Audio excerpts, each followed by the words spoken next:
Polymers क्या होते हैं और प्राइमरीली ये कितने टाइप्स के होते हैं। नमस्ते, मेरा नाम मनदीप दलाल है और इस लेक्चर में हम इन्हीं प्रश्नों के उत्तर खोजने की कोशिश करेंगे।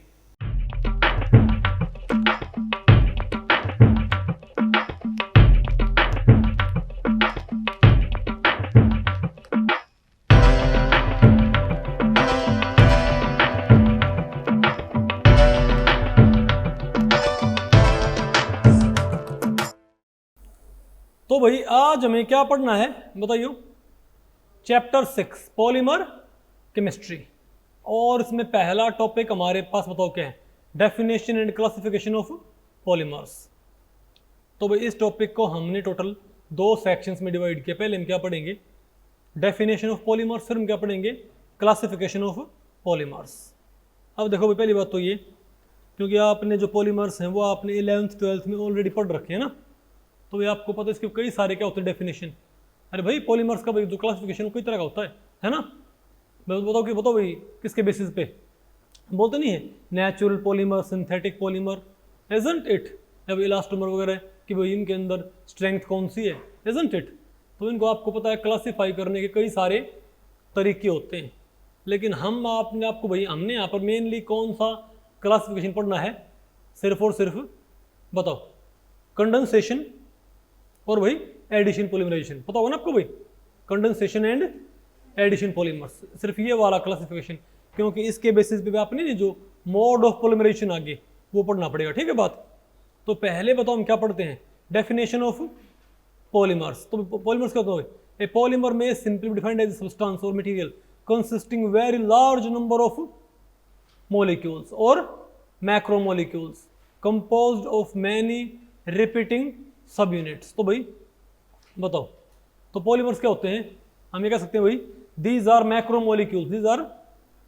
macromolecules containing, हम क्या बोलेंगे अभी, polymers are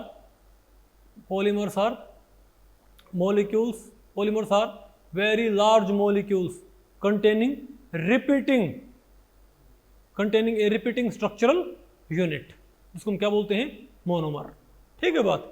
मतलब यहाँ पर क्या होएगा कि एक कुछ मॉलिक्यूल्स जिनको आप बार बार क्या करोगे, रिपीट करोगे, उनको जोड़ दो भाई, तो हमारे पास बताओ क्या बन जाएंगे, बहुत लार्ज मॉलिक्यूलर मास वाले मॉलिक्यूल्स।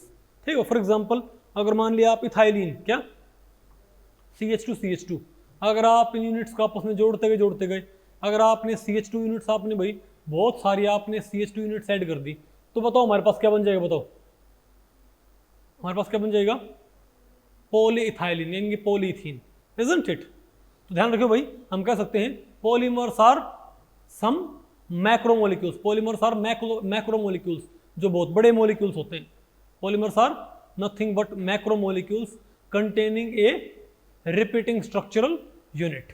ये एक भाई ऐसे मॉलिक्यूल होते हैं जिनका मास बहुत ज़्यादा, उनके अंदर एक पर्टिकुलर यूनिट क्या होती है, बार बार रिपीट होती है, जैसे आपका पॉलीथाइलिन। ठीक है बात।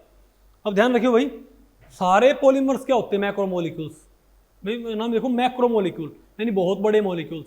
तो सारे पॉलीमर्स क्या होते हैं, मैक्रोमोलिक्यूल्स। लेकिन सारे मैक्रोमोलिक्यूल्स क्या नहीं होते, पॉलीमर्स। भाई मैक्रोमोलिक्यूल्स तो आपको पता है भाई, बहुत सारे प्रोटीन्स हैं, बहुत सारे एंजाइम हैं, वो भी बताओ क्या होते हैं, मैक्रोमोलिक्यूल्स होते हैं भाई, इजंट इट।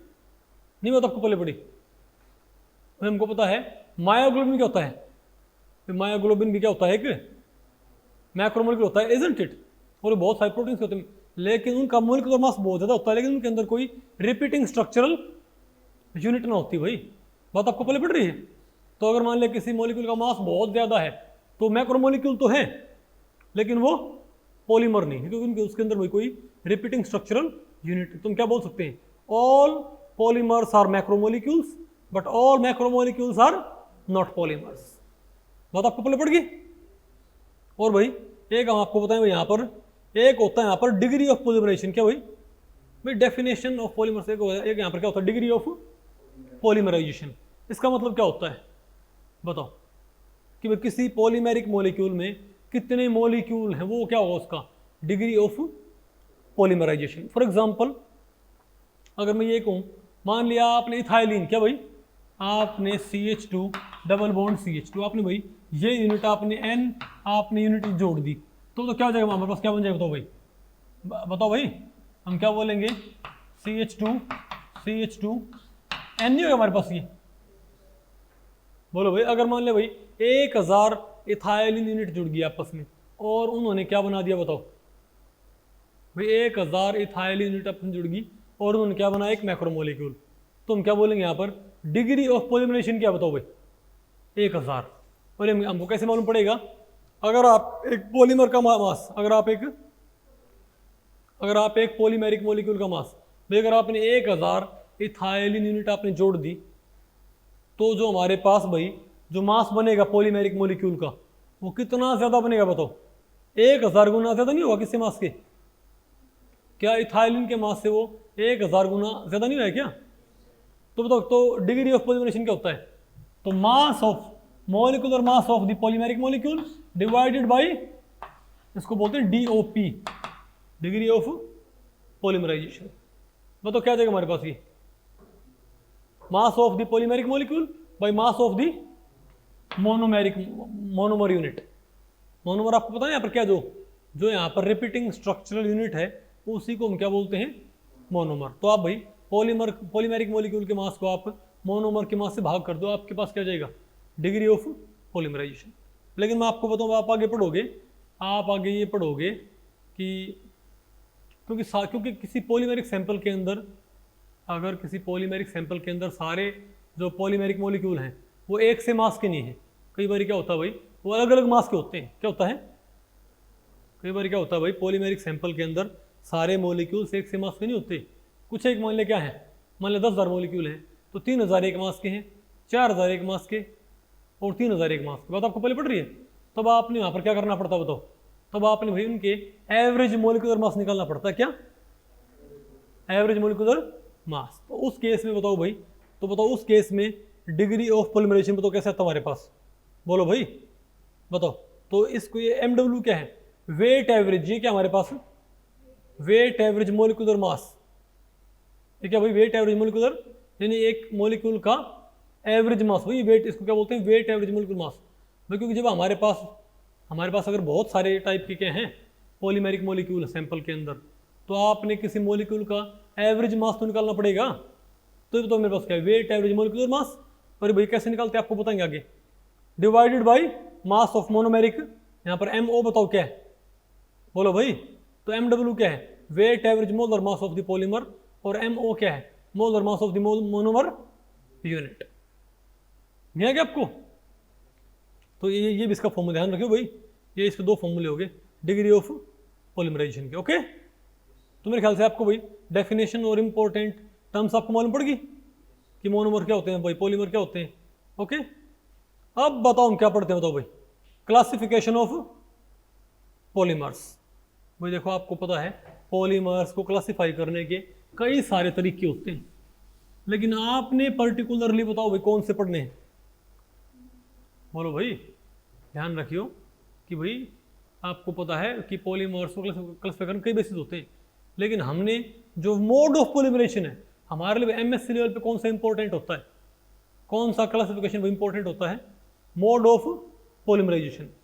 क्योंकि किस मोड से भाई जो पॉलीमराइजेशन किस मोड से हुआ है, इसके बेसिस पे बांटना कि भाई किस तरह का पॉलीमर है, समझ गए बात। तो इसके बेसिस पे मैं आपको बताऊं भाई 2 तरह के पॉलीमर होते हैं एडिशन पॉलीमर्स, क्या होते हैं, और एक होते हैं स्टेप ग्रोथ पॉलीमर्स। क्या भाई, स्टेप ग्रोथ और एडिशन, सॉरी स्टेप ग्रोथ और कंडेंसेशन पॉलीमर्स क्या होते हैं, अरे मैं कह रहा हूँ, अरे एडिशन एंड कंडेंसेशन पॉलीमर्स।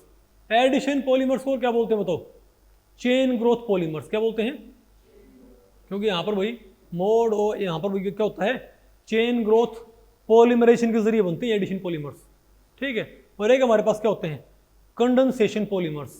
ये कैसे बनते हैं बताओ भाई, ये स्टेप ग्रोथ एक मैकेनिज्म होता है, उसकी भाई आपको आगे पढ़ाई काइनेटिक्स, ठीक है। स्टेप ग्रोथ मैकेनिज्म के जरिए क्या बनते हैं पॉलीमर्स, सुनिए हम क्या बोलेंगे, कंडेंसेशन पॉलीमर्स, समझ गए बात। तो जो हमारे पास एडिशन पॉलीमर्स होते हैं, बोलो भाई हमारे पास क्या होते हैं, जो बोलो भाई बताओ, जो एडिशन पॉलीमर्स है बताओ किसे बनते हैं भाई, ये जिन मोनोमर्स में क्या होते हैं, डबल और ट्रिपल बॉन्ड्स क्या होते हैं भाई, जिन मोनोमर्स में क्या होते हैं, double end monomer molecules having double and triple bond, वो बताओ क्या शो करते हैं? Addition polymers. नहीं बताओ आपको पहले पड़ी क्या? जैसे भाई आपका कह रहे भाई पॉलीथीन भी आपका क्या होता है? भाई आपका पॉलीथीन भी क्या होता है? एडिशन पॉलीमर, है ना? अरे इथिन क्या उसका मोनोमर ना, तो पॉलीथीन। और आप बताओ भैया फिर दो टाइप के होते हैं तो कौन कौन से? होमोपॉलीमर्स। बताओ एडिशन पॉलीमर्स होमोपॉलीमर्स कब लेंगे? अगर एक ही तरह के क्या है, बोलो भाई, सिंगल पॉलीमेरिक कंपोनेंट्स हैं। तो अगर भाई अगर मान लिया जो मोनोमर एक ही तरह के उसमें ऐड होते तो क्या है? होमोपॉलीमर्स। अगर भाई दो तरह के, अगर एक से ज्यादा तरह की मोनोमेरिक यूनिट क्या होते हैं आपस में डबल बॉन्ड वाली जुड़ती, तो इनको क्या बोलेंगे? कोपॉलीमर्स। नहीं आ गया आपको? अरे बोलो भाई, टू डिस्टिंक्ट मोनोमर्स को इस्तेमाल करके अगर क्या बनता है? पॉलीमर, तो हम क्या बोलेंगे? लेकिन ध्यान रखियो एडिशन पॉलीमर्स में जो मोनोमेरिक यूनिट्स होंगे उनमें क्या होंगे बताओ? उनमें क्या होंगे? डबल बॉन्ड होंगे। क्या उसमें क्या होंगे? और ये जो ना आपके जो चेन रिएक्शंस होती है, क्या चेन रिएक्शंस, तो क्या बोलते हैं इनको? Chain growth polymers. ये चेन रिएक्शन वाले मैकेनिज्म के जरिए होती है। हमने आपको भाई काइनेटिक्स में पढ़ाया था, मैंने आपको चेन रिएक्शंस क्या होती है कि नहीं पढ़ाया? ठीक है, एक बताओ हमारे पास क्या होता है? Condensation polymers. इसमें बताओ क्या होता है? इसमें आपको बताऊं इसमें क्या होता है? मॉलिक्यूल के पास ये मानो डाई फंक्शनल या ट्राई फंक्शनल क्या होती है? Monomeric units. क्या डाई फंक्शनल या ट्राई फंक्शनल यूनिट? आप बताओ भाई। मान और इसमें क्या होता है? मान लिया हमारे पास एक जो मोनोमर है उसमें इस साइड तो क्या है? OH, और इस साइड क्या है? COOH। भाई हमारे पास जो क्या है, और जो चेन है, जो मोनोमेरिक जो हमारे पास मोनोमर है, उस मोनोमर में दो फंक्शन ग्रुप है, एक OH है, एक कौन सा है? COOH। नहीं बात आपको पहले पड़ी? तो क्या होगा? तो अगर दो मोनोमेरिक यूनिट के मान लिया यहाँ कौन है? बोलो भाई OH, और यहाँ भी कौन मान लिया? OH। भाई तो दो क्या मोनोमेरिक यूनिट है, तो इस साइड भी क्या है? OH, और इस साइड भी तो क्या है? OH। तो H2O अगर निकल जाए तो O से दोनों क्या हो जाएंगे? बाइंड निकल जाए भाई। अगर यहाँ भी OH और यहाँ भी क्या है? OH। समझ गए बात? अगर मान लिया मोनोमर का इस साइड क्या है? OH, इस मोनोमर का इस साइड कौन सा फंक्शन हुआ है? OH। दोनों में से H2 निकल जाए, क्या बन जाएगा? क्या O से वापस में भाई अपन पढ़ रहे क्या रिमोरी में? ये तो हमारे पास भाई तो दोनों मोनोमेरिक यूनिट भाई जुड़ जाएंगे क्या? फिर आप कहोगे भाई फिर बाकी क्या भाई? जो एक तो लेकिन एंड से फिर से क्या बचे हुए हैं? Monomeric functional groups. तो यहाँ बताओ क्या होता है? यहाँ पर कोई भाई एल्कोहल, वाटर, ऐसे कुछ मॉलिक्यूल साथ में निकलते हैं, इजंट इट? तो इनकी बताओ फीचर्स क्या होती हैं? यहाँ पर भाई क्या होते हैं? डाई फंक्शनल या ट्राई फंक्शनल क्या होते हैं? मोनोमेरिक यूनिट भी मोनोमर में क्या होंगे? दो या तीन क्या होंगे? Functional groups. समझ गए बात? और उन फंक्शनल ग्रुप्स के इंटरेक्शन से वहाँ से कुछ मॉलिक्यूल्स निकलेंगे। समझ गए बात? और उस वजह से दोनों मोनोमेरिक यूनिट आपस में जुड़ जाएंगे। इसके हम क्या बोलते हैं? Condensation polymerization. और इसका मैकेनिज्म क्या होता है? Step growth polymerization. इसके लिए हम आगे पढ़ेंगे भाई इसका मैकेनिज्म। आगे नहीं आपको ये? तो एडिशन पॉलीमर्स, तो क्या हमारे पास ये बताओ भाई? Condensation polymers. और यहाँ बताओ भाई एल्कोहल है, वाटर है, HCl है, इस टाइप के मॉलिक्यूल यहाँ पर निकलते हैं। तो बहुत बेसिक सी बात मेरे ख्याल से आपको पहले पड़ गया ना, एक बेसिक आइडिया आपको हो गया ना भाई कि क्या होते हैं पॉलीमर्स, कि नहीं हुआ है? तो भाई इस लेक्चर में तो ना ही, अगर इस लेक्चर के बारे में आपके कुछ प्रश्न या सुझाव हैं तो आप मुझे नीचे कमेंट सेक्शन में पूछ सकते हैं, मैं उनके उत्तर देने की पूरी कोशिश करूंगा। तो ठीक है, मिलते हैं अगले लेक्चर में, तब तक के लिए नमस्ते।